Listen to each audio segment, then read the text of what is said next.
Subscribe कीजिए समर्थ class channel को और बेल आइकन दबाइए लेटेस्ट एजुकेशनल वीडियो सबसे पहले देखने के लिए।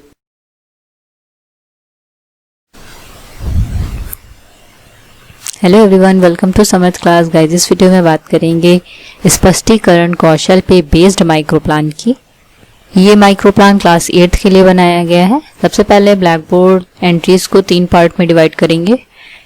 यहाँ पे दिनांक, कक्षा, विषय, उपविषय, प्रकरण और राइट हैंड साइड पे चक्र, अवधि, पाठ या पुनर्पाठ। इसकी जो टाइमिंग है ड्यूरेशन 6 मिनट की रहेगी।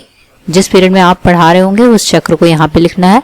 विषय आपका गणित है और उपविषय है अंकगणित। टॉपिक है परिमेय संख्या, जिसको कि अंडरलाइन करना इंपॉर्टेंट है। कोई भी टॉपिक आप लिखे उसको अंडरलाइन करना जरूरी होता है। अब स्पष्टीकरण कौशल के घटक को समझते हैं। क्या है एक्सप्लेनेशन। नेक्स्ट आपको स्पष्टीकरण कौशल के घटक को लिखना है। पहला है प्रारंभिक कथनों में का स्पष्टता से प्रयोग, मतलब जो कुछ भी आप बता रहे हो वो एकदम क्लियर होना चाहिए। हर एक पॉइंट और सेंटेंस में कहाँ फुल स्टॉप है, कहाँ पे आपको कॉमा लगाना है, वो चीजें बहुत अच्छे से प्रयोग की जानी चाहिए। निष्कर्षात्मक कथन का स्पष्ट होना। कोई भी चीज आप समझा रहे हो तो उससे कुछ ना कुछ निष्कर्ष निकलना चाहिए, कंक्लूजन आप उसको शो कर सकते हैं। भाषा में प्रवाह होना चाहिए। बहुत ज्यादा रुक रुक के आपको नहीं बोलना है। आप किसी टॉपिक को पढ़ा रहे हैं तो भाषा में प्रवाह अच्छा से होना चाहिए। फोर्थ है उपयुक्त शब्दों का प्रयोग। आपके जितने भी कॉम्प्लेक्स वर्ड्स होंगे उनकी मीनिंग को आप इजी वे में समझाएंगे तो यहाँ पे उपयुक्त शब्दों का प्रयोग होना चाहिए। पांचवा कंपोनेंट है कथनों में सारम्यता का होना। जो भी सेंटेंस हो वो एक दूसरे से रिलेटेड होने चाहिए। 6 है असंबद्ध कथनों की अनुपस्थिति। जो भी आप एक्सप्लेनेशन दे रहे हैं उस एक्सप्लेनेशन में जो भी टॉपिक से रिलेटेड बातें हैं उसको बहुत ही क्लियर वे में समझानी चाहिए। जो भी आपको लगता है कि वो चीजें जरूरत नहीं है तो आप उनको छोड़ सकते हैं। 7 है विचारों में परस्पर जोड़ने वाले शब्दों का प्रयोग होना चाहिए। 8 पॉइंट है छात्रों के बोध के परीक्षण हेतु बीच बीच में प्रश्न भी पूछे जाने चाहिए। तो ये है एक्सप्लेनेशन स्किल के कंपोनेंट और इस कंपोनेंट के बेस्ड प्रेजेंटेशन है। यहाँ पे प्रेजेंटेशन को आपको 4 कॉलम में डिवाइड करना है। सीरियल नंबर, फिर है छात्राध्यापिका क्रियाएं, छात्र छात्रा क्रिया, प्रयुक्त घटक। पहले यहाँ पे क्वेश्चन पूछा गया है 1 2 3 ये कौन सी संख्या है, क्योंकि हम परिमेय संख्या का एक्सप्लेनेशन दे रहे हैं। तो क्वेश्चन है 1 2 3 ये कौन सी संख्या है। बच्चों ने बताया 1 2 3 ये प्राकृतिक संख्या है। तो यहाँ पे 1 2 3 4 ये चारों कंपोनेंट का यूज किया जा रहा है, क्योंकि प्रारंभिक कथनों का स्पष्टता से प्रयोग भी है। इससे निष्कर्ष भी निकलेगा जब एक्सप्लेन देंगे। भाषा में प्रभाव भी है और उपयुक्त शब्दों का भी प्रयोग किया गया है। तो स्टार्टिंग हमने एक फर्स्ट क्वेश्चन से की है। सेकंड क्वेश्चन पूछा है प्राकृतिक संख्या 1 और 2 को अनुपात में किस प्रकार लिखेंगे।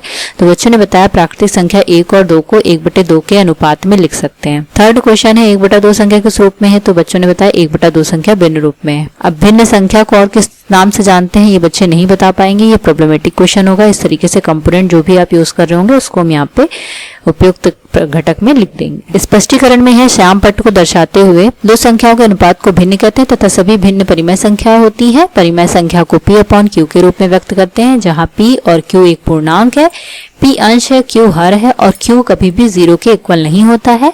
सभी प्राकृतिक जो संख्याएं होती हैं वो परिमेय संख्याएं हैं। परिमेय संख्या 2 प्रकार की होती है, धनात्मक और ऋणात्मक। ये आप ब्लैक बोर्ड पे लिख भी देंगे।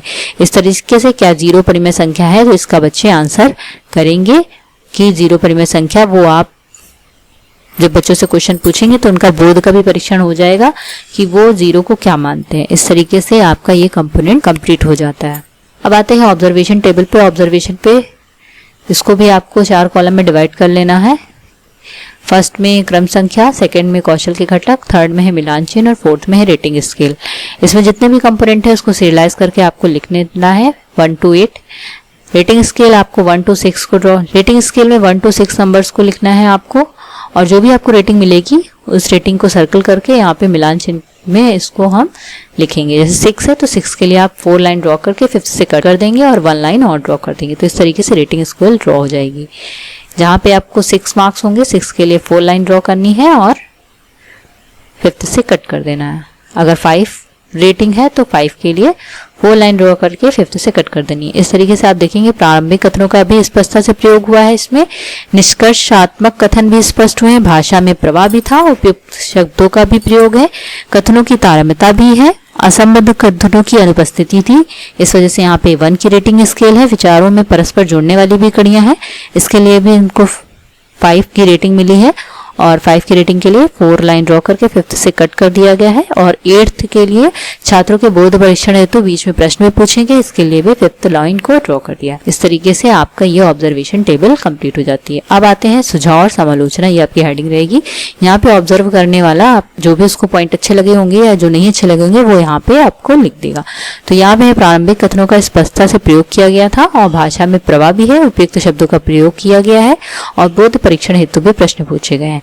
लास्ट में आपको हस्ताक्षर निरीक्षण और हस्ताक्षर पर्यवेक्षक ये आपको लिखना है। तो यहाँ पे जो भी आपको चेक करेगा वो यहाँ पे साइन करेंगे।